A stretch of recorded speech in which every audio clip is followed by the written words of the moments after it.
how you think. And since I've been in therapy, going back to therapy, it's changed my thinking a lot. And that's kind of can come down to the self sabotage, because I would say I was a person who always did some kind of work or did the work, but you can do the work and also not really believe in the results, and that's a lot of what was messing me up.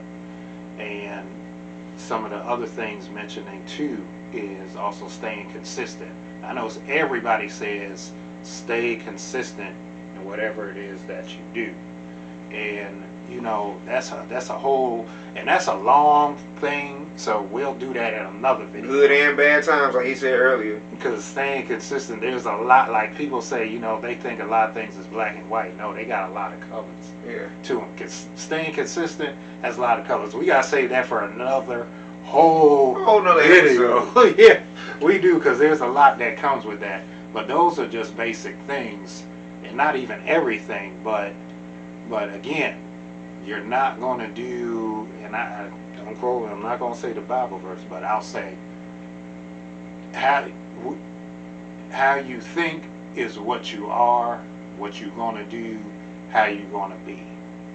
And if you don't think a lot of yourself, you're not going to, unfortunately, accomplish a lot. And it has nothing to do with bad luck.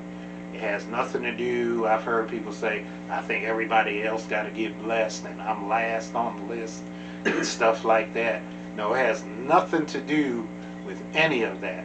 It's that you're actually self-sabotaging yourself by those negative thoughts. That's real stuff. It's powerful stuff, just like positive thoughts. Yeah, it still doesn't mean, and even thinking positively, it still doesn't mean you're going to go without some kind of hiccup or, going through something bad. It's just, are you going to sit in it? Are you going to fight against it? You going to allow it to be just a moment and then let it move on? However way you handle that is going to bring out the results. And for me, again, I'm speaking off things I've learned through therapy, learned through audio books. My therapist has suggested. Yes, and I do. We mentioned Lord God, and yes, I do have a relationship. I'm not going to leave that out again. But again, these are all my beliefs and how I live my life. I agree with everything you say. You know what I'm saying? Like, especially like being real with yourself, being honest with yourself. It's not as hard as most people think. And, because the subject is mental health, it's like, you got to realize that you have, first of all, acknowledge it. And be like, look, I need some help.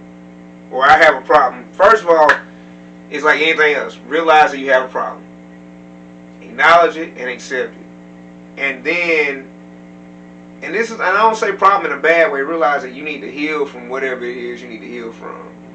Your mental state controls everything. The way your body is, if you're sick or whatever, or whatever, it's that crucial. So you got to acknowledge it, be honest with yourself, and then, like you said earlier, you got to put the work in. You got to put that work in. Sorry for the phone ringing out. You got to put that work in, and you got to stay with it consistently. Don't let it bring you down. Even when you feel like you're down, you got to have that mentality that, you know what, it's cool, it's going to be okay, it's going to be fine, I got this. Me personally, I've been going through a whole lot of stuff, recently, last couple months, like last couple years really, but last couple months I've really been going through some things, and it seems like every time I get to where I'm going up, something else will pull me back down, but then I feel up again, because it was like kind of like the angel and devil thing, where it's like, go do it, no. It was, and that shit would drive you insane. It would drive you insane, for real. Trust me. I felt like I was about to lose my mind.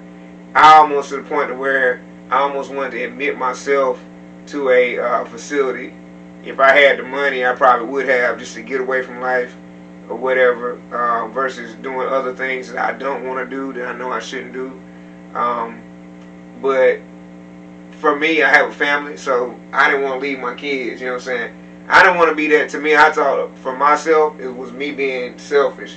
It's not selfish taking care of your mental health. If that's what you got to do, then you do what you got to do for you, because you're no good for anybody else if you ain't no good for yourself.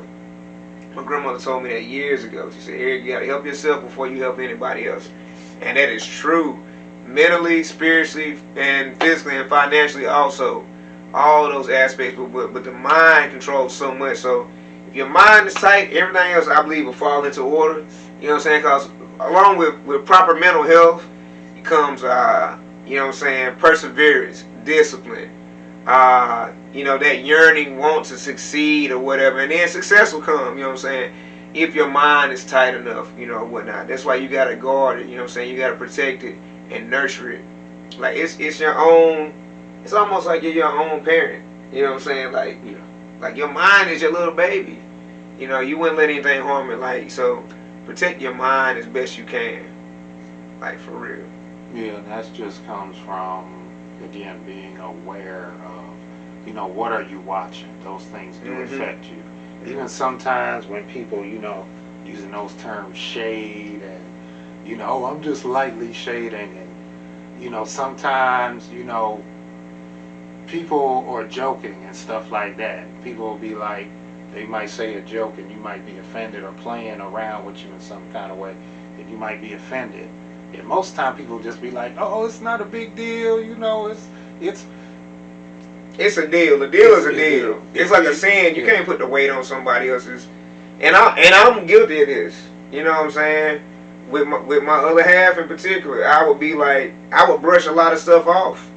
I brushed a whole lot of stuff off with my wife that that now when I go back and replay stuff, like I feel sick to the stomach, because I'm just like, how could I weigh what she's going on compared to who I am versus compared to who she is? We're not the same person. So how could I be that judgmental or whatever? You know, and it sickens me. It does, you know what I'm saying, to when I go back and look at stuff and I'm like, wow. You know what I'm saying?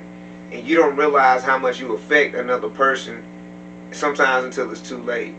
You know, or whatnot. Or not too late, but you know what I'm saying, like until it gets deep or whatnot. I don't think there's ever too late for anything, especially when it comes to you healing as a person. You just gotta make the effort to do so. I think a lot of people give up, and I've been guilty of this, giving up on stuff. Perfect example, UNC Charlotte. Boy, I was with UNC Charlotte, and I remember getting on academic probation my first semester in college, and my grandma, they sent a letter home so you get on it. And me, I'm like, I don't want to disappoint my grandparents, so I was like, alright, I'm busting my ass in springtime. Did it. Got myself good. Spring, you know, finished the year or whatever.